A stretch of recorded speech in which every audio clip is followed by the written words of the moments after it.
Hi, good evening, everyone, and thank you for having me. I normally start when people tell me, say who you are. The first thing I said, and this is when I went in for my doctoral viva, that the examiners were trying to put me at ease, and they say, who are you? And I said, my name is Calvin, and I'm a nurse. And that has always been my line ever since. So my name is Calvin, and I come from a nursing background, and I think sometimes when we look at healthcare, we get so involved in what we're doing, we always overlook the position of nurses and their contribution to healthcare and how we can effectively care for people. So thank you very much I made the connection with Emilio at the RCN Congress earlier in June, and then we got connected. So it does work. Am I going the right way? Oh. Sorry. It's not your fault. Bear me 1 second. Or unless I was pressing it the wrong way. Okay, while we're doing that, I will just continue. So, I mean, my talk is really and truly going to look at intersectionality, and the first thing is let me see if I can do that now. Great. So, I mean, the title of my talk it's called No Fats, No Femmes, No Blacks, No Asians, No Offense. And any of you who do online dating, you might have seen that before, right? I don't do online dating, but I'll tell you why the talk came about. Interestingly, as an academic, I have a lot of this, I take all my leave during the summer. So resits, I tell my students they cannot fail, because I don't want to do any research papers. But I tend to have block summer off, and I catch up with all my friends who I don't normally see, because I know that's sort of Calvin's time. And I met quite a few of them, and they all seem to have talked about, the discrimination and the rage that goes on online dating and what they were experiencing. And so I thought, okay, I'm going to kind of look at this. And someone once said to me, but you don't do dating online, so how can you talk about it? I said, well, there's a lot of things I don't do or experience, but I do research in it, and that's what we do. So today's more exploratory than to say I have any concrete findings, and hopefully your feedback will help along the way. But really and truly, why talk about intersectionality and this sort of stuff? I think we live in a political climate at the moment where being gay is almost sacred, and to be able to be out, because across the world, when you look at the political landscape, more and more attacks are being made. And I think as a community of gay people, men, women, transgender, we need to really and truly look at how we begin to work together to fight discrimination and have new possibilities by inclusion. So, the first Pride was a riot. If anybody celebrated Pride, and you had 3 this year here in Brighton, it seems, 3 events rather. The first Pride was a riot. If you can buy the T-shirt, you go to Stonewall in New York, that's what everyone was saying. That's what it was sold as this year during Pride Month. The first Pride was a riot. So I think we need to start being riotous again, particularly within the political climate that we are. But the first Pride really and truly also started, and it comes back to my title, okay? The first Pride really and truly started which most of you probably would know, started in New York, in Greenwich, and it was Stonewall, and it was really and truly started by a group of very oppressed gay men, I don't think we were even saying transgender back then, we were using the term transsexual. Our vocabulary has evolved and developed to give people the right terminology to help them express themselves better. But at that point, the word transsexuals were being used. And black people as well, particularly black trans people. And that's what it was. It was a group of people who had a riot, because that's what oppression led to. So the first Pride was really and truly a riot. But it was also very inclusive. It wasn't this. It wasn't saying there's none of these people here. I also spend, because being an academic, I have, as I said, I take the privilege of having the summer off, and I go backpacking on my own. I started the last couple years because I have more holidays than my partner. alone, and I try and find myself and all this sort of stuff. And I met this really young man in a bar, and we were chatting, and he said to me, and my language is going to be quite blatant, okay, I know you're filming, you might have to bleep me. I met this really young man who said to me, and I met this guy, and I'm really in love with him, and he says he loves me, but he says, I can't be seen in public with you because you're too femme. People will know about me. I can't be seen in public with you. People will talk. And I just looked at him and I said, honey, let me tell you something. He loves fucking you. He doesn't love you really. You know, that's what it's all about. If he really loved you, he'll hold your hands and walk proudly down the street with you and introduce you to all his networks and his family. That's what it's about. So, you know, when people begin to say these things online, it develops a certain hate. But part of it comes from our stigma. And I just wanted to touch on stigma a little bit, and if you understand and know your own stigma. So stigma really and truly comes from this old Greek thing of where, you know, slaves were tattooed in the days, and that was the stigma to say you're a slave, you belong to someone. We can't do that to people these days. So we formed a more psychological and social way of stigmatizing people. And what stigma really does, it forms a label and a stereotype. And that's what we begin to work with, this label and this stereotype.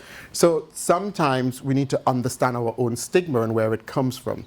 And I talk from the perspective of a gay man, I talk from the perspective of a black gay man. So I'm not saying I identify with everyone, it comes back to that intersectionality. My experience is a lot of times stigma, particularly with gay men, stems from the shame. The shame of being who you are, accepting who you are and your identity. And that leads you to sort of almost hate the person that represents you. And there is a book called The Velvet Rage, quite interesting to read, because he talks a lot about this whole idea of identity and shame. So if you understand your stigma and you know your stigma, you may be able to know where you're coming from. But again, within the gay community, we have always been able to embrace this diversity and this all different stereotypes as such. But lately, we seem to have been doing things quite differently online, where it leads to excluding people. So in terms of exclusion, so a lot of my friends were saying to me, but when I speak to men online, it's like my friend Simon is about 6 foot tall, big guy, we were describing as a bear, white male, and he says these guys, he challenges them online dating. So I think he uses several different apps Simon uses, not just one. But the whole idea is, he says, people tell you it's their preference. That's my preference. How dare you tell me what my preference should be?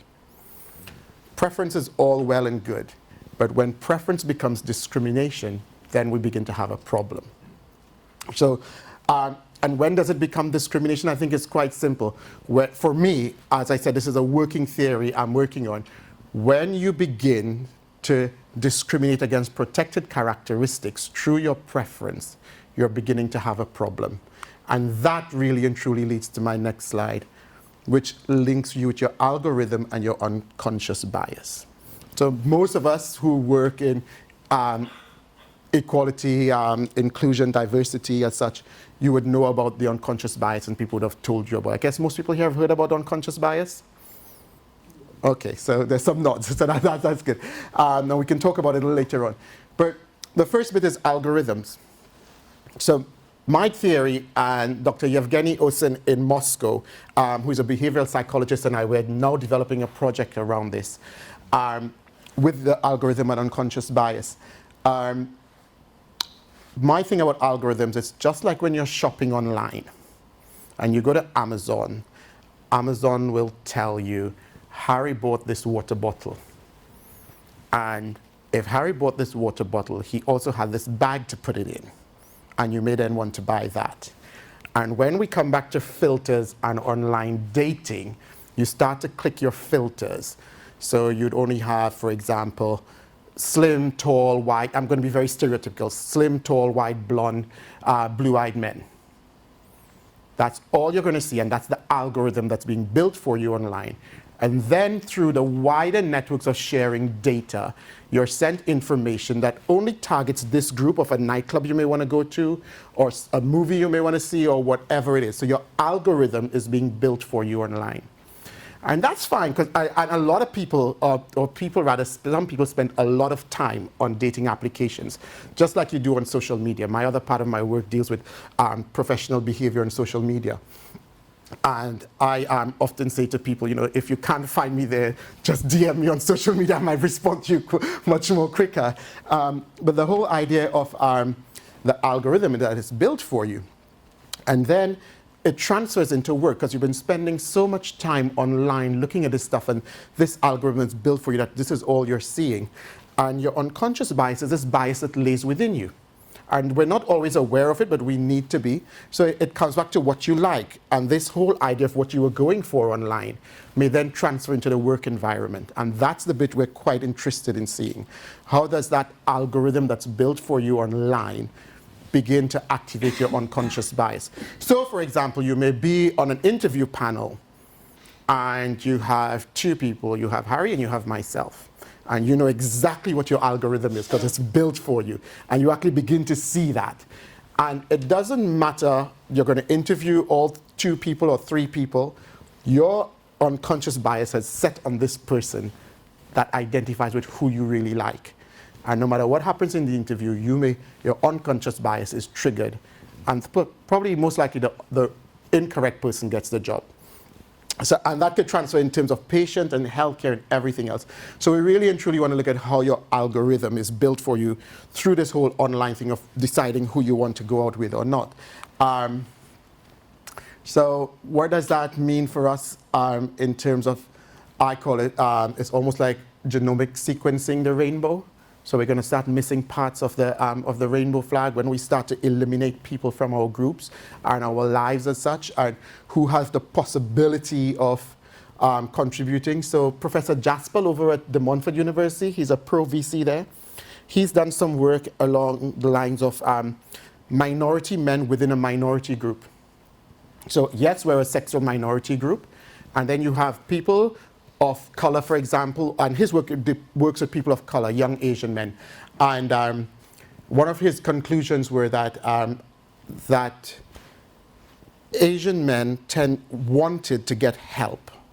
And one of the ways they could have gotten help was from the wider gay community. But because they're locked out by these filters that say you don't want to see any of these people, if they contact you even, you block them online, they can't get that support. And to contextualize that, it's, if you look at today's society, we have people who, I could be sitting on my phone and talking to someone, and my husband wouldn't know who I'm talking to, because that's my phone and I do it.